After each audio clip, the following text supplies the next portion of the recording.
A $65 million raise was recently closed with the advice that I'm about to share. It's only one of the bits of why this was able to happen for one of our clients. But what I'm about to share here comes with a story. So bear with me through the story and then we'll digest it in a very concise manner here. We'll make it very short.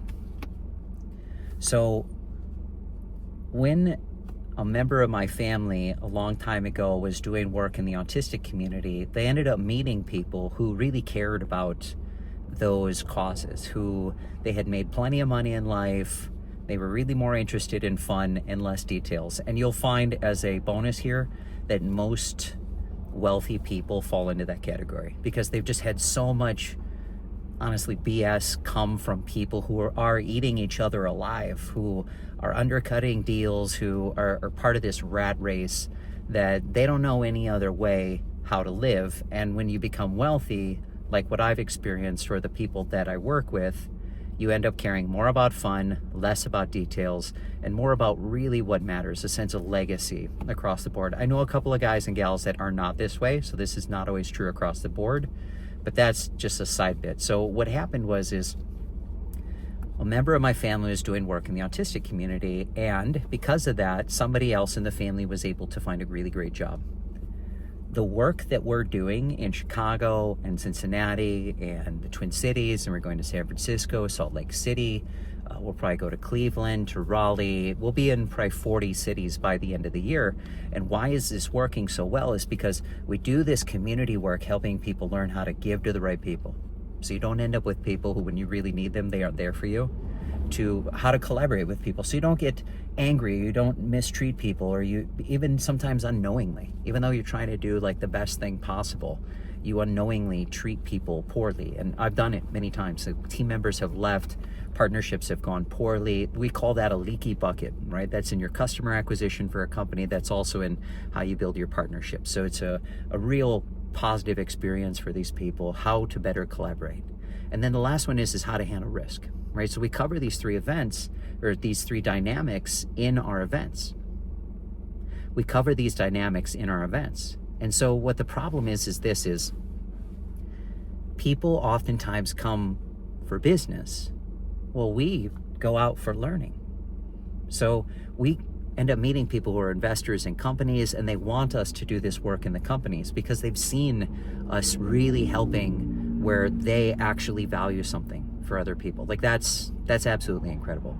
So the opportunity here is this: go out and do something you truly value and meet the people who, like what Peter Thiel talks about in the book 0 to 1, who actually value what you value, who see the same kind of future, who are motivated with what's called their discretionary time. This is the time that people spend extra after work, or the time at the bar, that instead of them going there, they're working in your company. All right. So one, we've talked about why people end up in this rat race, and it's because of mentality.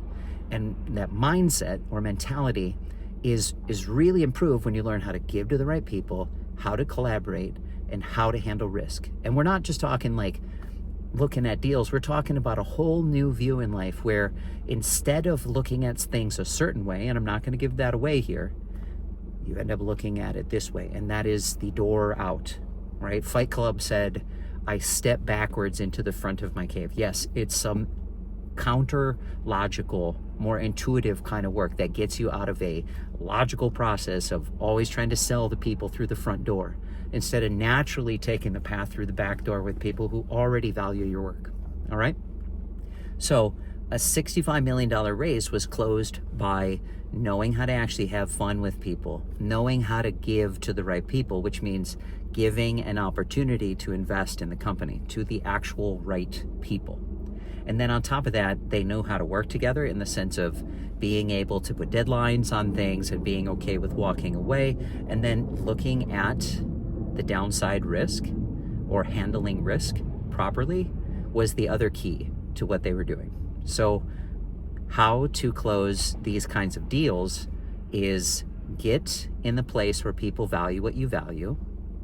They have the right mindset built upon giving to the right people, collaborating, and handling downside risk.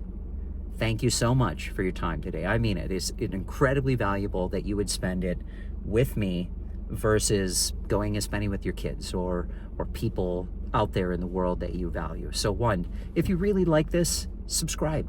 I'm going to continue to do this kind of stuff. Two, if you're really interested, make a comment and we'll invite you to a WhatsApp channel where we share this kind of stuff ahead of time, where you have direct access to me and the other people that are in the channel. Amazing consultants across the board, business owners, fundraisers, people who are just starting, but we're all interested in one specific thing, and that's mindset.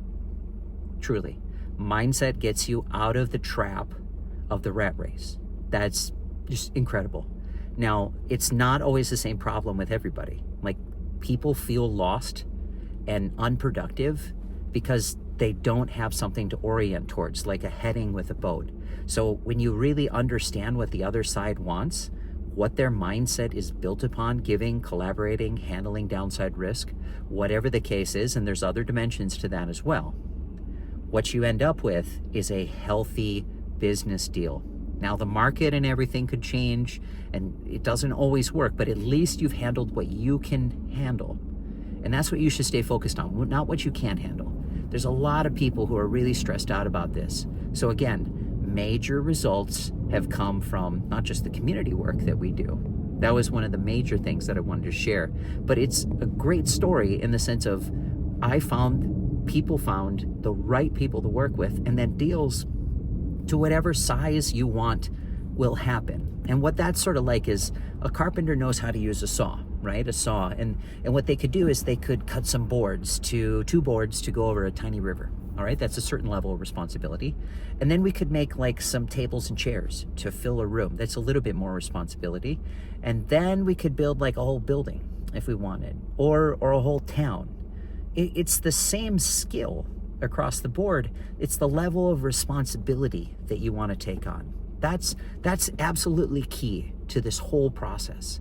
So again, alignment, mindset, these are incredibly important for healthy outcomes. You already have so much against you. Do not skip this stuff. Do not skip this stuff, period. The reason I'm sharing is because I've done it and I've ended up in catastrophic failure before. Like, that is, nobody wants that. Nobody wants that. So what do we have here? We have a really straightforward, battle-tested way where not just myself learning this kind of stuff is benefiting, but people in our community are closing deals, are building healthier partnerships, are handling their risk better and making more value, more money, more health, less chaos, more fun, etc., etc. So again, let that sink in. And when you do, have a better life.